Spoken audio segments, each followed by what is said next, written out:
What's up, Internet? This is the A4th Wolf, and welcome to another episode of Wolf Watches. Today, I'll be bringing you the next episode of RWBY, Volume 4, Chapter 8, a much needed talk. So, last episode, we saw the fight with Tyrion. Very cool. Crow got injured, but I think he'll be fine. He's a tough guy, and Tyrion wanted to use the same poison on Ruby, so odds are there is a cure for it, or it's temporary, or something along those lines. So he'll be fine. Don't worry about it. Let's see. Weiss is now locked away in her tower of the Schnee Palace. Very fairy tale-ish. And we haven't heard from Blake and Yang for a while, so I'm hoping to get a little bit on them. Maybe a well-needed talk will be, or a much-needed talk will involve them as well as Ruby and her reaction to Crow telling her all these new things. So very, very interested in the following episode. So. And by the way, I'm recording this December 31st, so Happy New Year to all you guys. I hope 2017 will be fruitful for all of you, and I hope 2016 wasn't too terrible. So, let's jump right into the episode.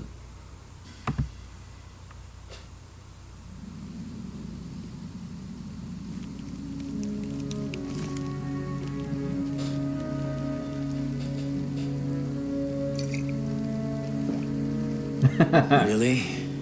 No questions? Of course we have questions. This is just a lot to take in.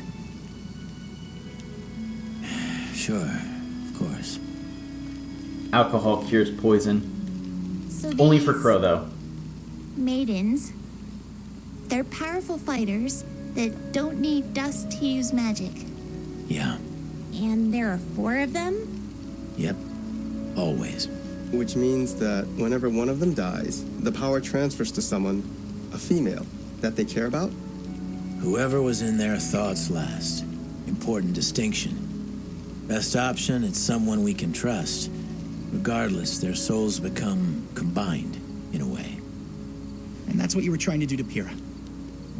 The night the tower fell. You were trying to turn her into one of them. Sean's gonna be angry. The previous Fall Maiden, Amber, had been attacked. She was young, inexperienced. And her assailant, who we now know as Cinder, somehow managed to steal some of her power, but not all of it. We were afraid that if we didn't do something, the rest would go to her as well. So you forced it on Pyrrha. We didn't force anything. We explained the situation and gave her a choice. You wouldn't have seen that. She chose. You were there. You heard her.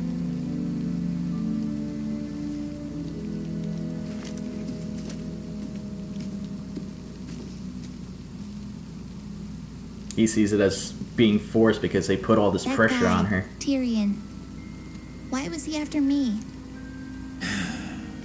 Well, you definitely painted a target on your back with what you did at Beacon. I told you having silver eyes is a rare trait. And the fact that you're someone that was able to use them seems to have upset some very powerful people. Not many people know about the Silver Eyes, but those that do aren't very happy that one has surfaced. That's why I've been keeping an eye on you. Wanted to make sure you were safe. All of you. Well, then, why not just travel with us?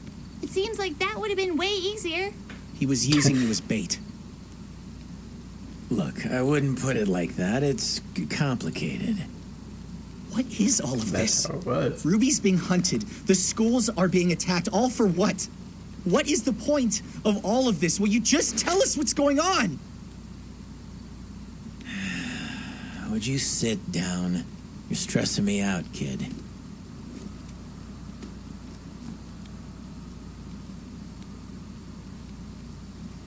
Not many people are super religious these days. Wow, been even around he for puts a away long his flask. time, long enough that people have created dozens of gods. But if you believe Ozpin, 2 of them are actually real. They were Okay. brothers. The older sibling, the god of light, found joy in creating forces of life. Meanwhile, the younger brother, the god of darkness, spent his time creating forces of Yin destruction. and yang. As you can imagine, they both had pretty different ideas about how things should go. The older one would spend his days creating water, plants, wildlife. And at night, his brother would wake to see all the things that the elder had made and become disgusted.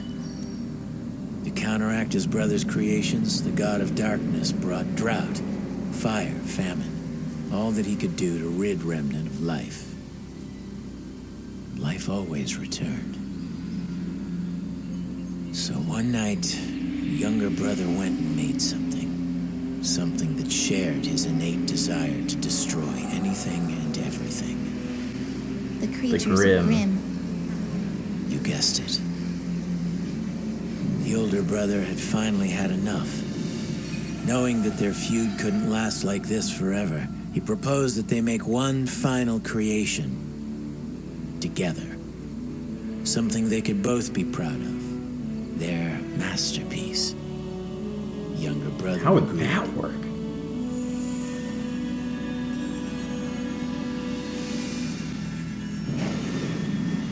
This last great creation would be given the power to both create and destroy. It would be given the gift of knowledge so that it could learn about itself and the world around it. And most importantly, Humans? it would be given the power to choose. To have free will to take everything it had learned and decide which path to follow. The path of light or the path of darkness. And that is how humanity came to be. Okay, that's actually What does really that have to interesting. do with us? Well, that's the kicker. See, the 4 gifts to mankind, knowledge, creation, destruction, and choice, aren't just metaphorical. Each of them exists in a physical form, left behind by the gods before they abandoned Remnant. And each of them is extraordinarily powerful. If someone were to collect all 4, they'd be able to change the world. And that's exactly what the enemy wants. The Huntsman Academies were created to train generations of humanity's protectors, but they also serve another purpose. Guarding the relics. When Ozpin's predecessor founded the schools, he built them around the relics to act as a fortress. Not only would they be easier to defend, but they would be constantly surrounded by trained warriors. The hope was that hiding the relics would keep mankind from using them against itself. And, of course, keeping them out of her reach. So, yeah. There's that. Her. You mean Salem? That's right. Not much is known As about he knew her. who Quite Salem frankly, is. that's not what matters. Exactly. What matters right now is that she wants the relics. And if she gets them, it's not going to end well.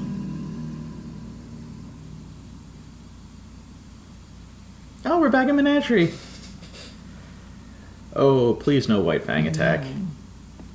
You can always go in and say hi. I don't want to bother him. A father's never too busy for his daughter. Not all of my friends would agree with you on that. Here. What? Where are you going? You've never been very talkative, but that boy you brought home loves to run his mouth. I want to hear more about the adventures of Team RWBY.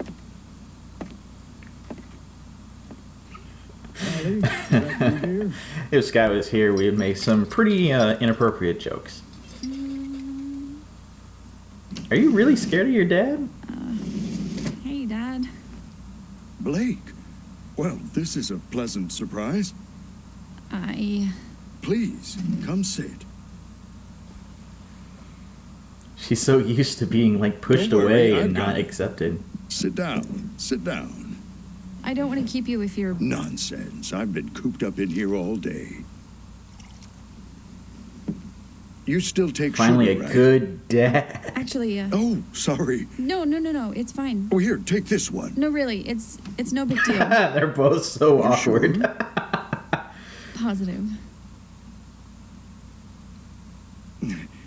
Old habits, I suppose. Might want to let it cool. Right. So, is it warm in Vale? Huh? It just seems like your outfit doesn't cover very much. It covers plenty. I mean, a little more armor might help, don't you think?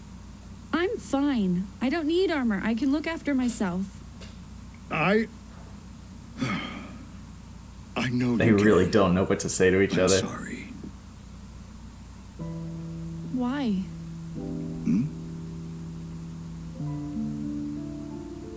Why would you say that? Sweetheart, what's wrong? What did I say? How can you still love me after what I did? Oh. Blake. Your mother and We're I joining the will radical side of the always White love you. Fang. You were right. I shouted at you and yelled at you, but you were When right. she ran away from home. I called you cowards. It's okay. I should have left the White Fang with you and Mom. I should have listened to you, and I'm sorry. I'm so sorry. Blake, it's fine. We never held anything Why? against you, and I never feared you would fail. The only thing I ever feared was that you would fall down the wrong path. And I am so proud to see you haven't. But I did. It was... And you pulled yourself out. You came back. There aren't many who possess that kind of strength, and even fewer that have the courage to face their demons again. Vale, Mountain Glen, Beacon. You confronted the White Fang time after time. I didn't do it alone. No, you didn't. Which is why I wanted to ask you. Why did you leave Vale? Why did you leave your friends behind?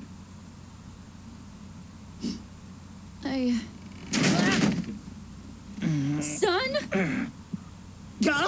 Whoa! This isn't the bathroom! I'll just be going. Sorry to interrupt this tender family moment. Son, you I really son of don't a like bitch. you. All right. Son, there was no reason, you son of a bitch. There really is this crazy evil being behind these attacks, not just some thugs trying to become powerful. Why doesn't the world know? Why isn't Atlas going after them, or Mistral? And why aren't we in more of a hurry to get to Haven? Shouldn't we be getting them a message? What if they're next?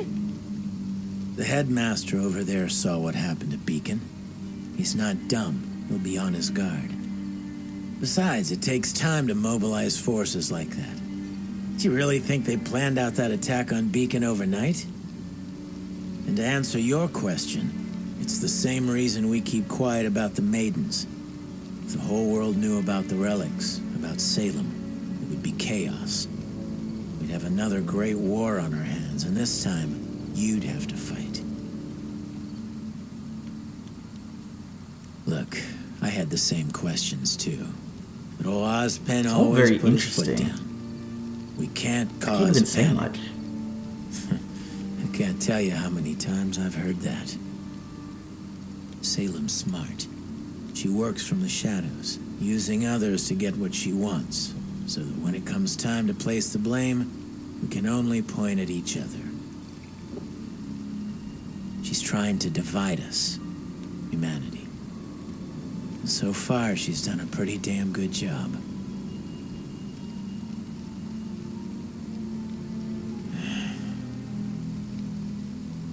All right. So what should we do?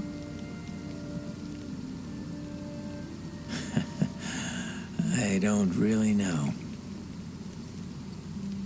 Ozpen has Their put whole a lot plan of was to go to trust in the Minstrel. headmasters. Like I said, the schools are an important part of stopping Salem. Atlas is going to be on high alert after the last attack, and Vacuo is, well, Vacuo. It'll be hard to hire thieves and scoundrels to fight against other thieves and scoundrels. Take that. Add in the fact that Cinder and her crew claim to be from Haven, and I think it's likely the next target. So, we're on our way to the headmaster. Haven't heard from him in a while, even before the attack. I'm hoping he has the answers. What if the headmaster's in on it? What if the headmaster's All Hazel? right. That would be It's time intense. you kids got some sleep. Uncle Crow, Yeah? this is a lot to take in. And it all sounds crazy, but I'm willing to do whatever I can to help. Because I trust you. But why couldn't you trust me? Why couldn't you just travel with us instead of all of this secrecy and... Look, this has nothing to do with trust. It's a long story, okay? Seriously? Now you're tired of telling us stories? But you know the Please don't crows are a say- sign of bad luck. Old superstition. But it's how I got my name. You see, some people can absorb electricity, and some people can burst into rose petals. And some people are just born unlucky. My semblance isn't like most. It's not exactly something I do. It's always there, whether I like it or not. I bring misfortune. I guess you could call me a bad luck charm. Comes in real handy when I'm fighting an enemy. But it makes it a little hard on friends and family. Well, you are just a real bundle of help, aren't you? Yeah.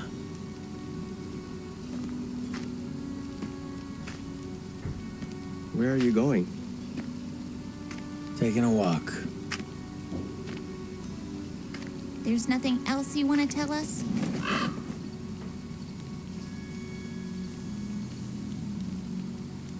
Not tonight.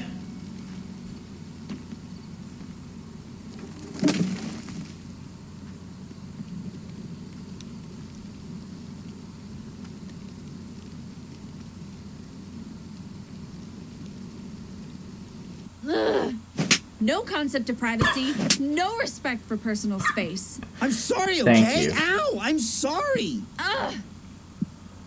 Look, I promise it was important. I needed to find you to talk to you. What, son? What could be so important? I was talking to your mom and she said something weird about the White Fang. I'm stopping you right there. But I told you. I'm not here to fight the White Fang. I'm not here to fight anyone. I'm here to rest, to figure things out, and to see my family. your mom said White Fang members don't wear masks in Menagerie. But I saw one at the market yesterday. I even got a picture. Son. Look, I'm trying to help. I don't want your help.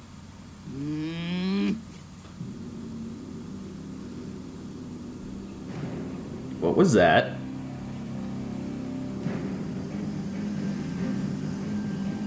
Oh.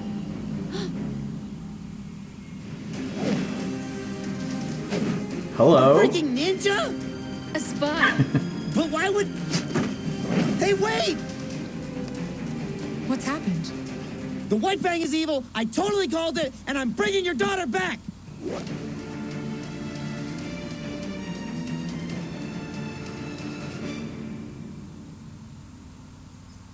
Damn it!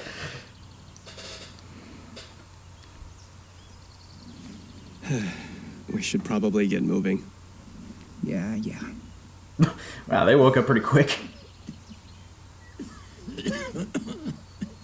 Oh no, here comes the poison setting in.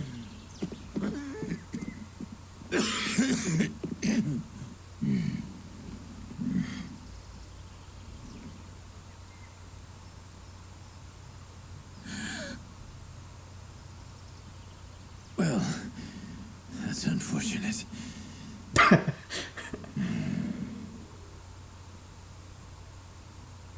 That's unfortunate. Yeah, no kidding. Oh, man. Well, I mean, I was a little surprised that he wasn't affected sooner, but there you go. Okay, so they know the whole story, and Son, of course, is a jackass, but at least he had about this much of a good reason to interrupt. Oh god, I felt like I was gonna cry, and then fucking Son fell through the door, son of a bitch. Oh, Rooster Teeth, you bastards. I hate you so much. Okay, so spies are spying on Blake, of course, and she just took off after the ninja, so hopefully we'll get a fight scene in that. If the spy is there, how far behind is Adam and the rest of the White Fang? So that'll be interesting. Oh boy. And we actually got a little bit more of Blake's backstory. It wasn't that she just she joined the White Fang and then just returned. It turns out that when her family stepped down as members, she called them cowards. They didn't want to fight. They wanted to do things peacefully. She wanted to fight with Adam, who she probably had a crush on at that point, or was in a relationship. So, very angry argument left, and when she finally got back, she fully expected to be yelled at, to be cursed out, to be cast out. And no, they were just so happy to see her. And seeing that was incredible to see, especially with the lack of fatherly figures in this. We have Tai Yang, and that's about it. Papa Schnee, no. Blake's family, yes. I mean, we have a lot of dead members of the family and a lot of abandonment by the family. People have been saying that Crow is Ruby's dad, and after seeing this episode, I don't want to agree with it because it seems so cliche, but after seeing this episode and seeing the reaction between the two, I almost want to believe it, but I really don't. It's a little cliche, so I hope not, but I can see the background to it. I mean, they already have so many similarities, but I had hoped that she just wanted to emulate Crow because she was her favorite uncle and taught her how to use a scythe and stuff like that. So, but it is what it is. Hope you guys enjoyed this episode of Wolf Watches and of RWBY. So you guys enjoy your new year, and until then, this is the 84th Wolf, and I'll see you guys next time.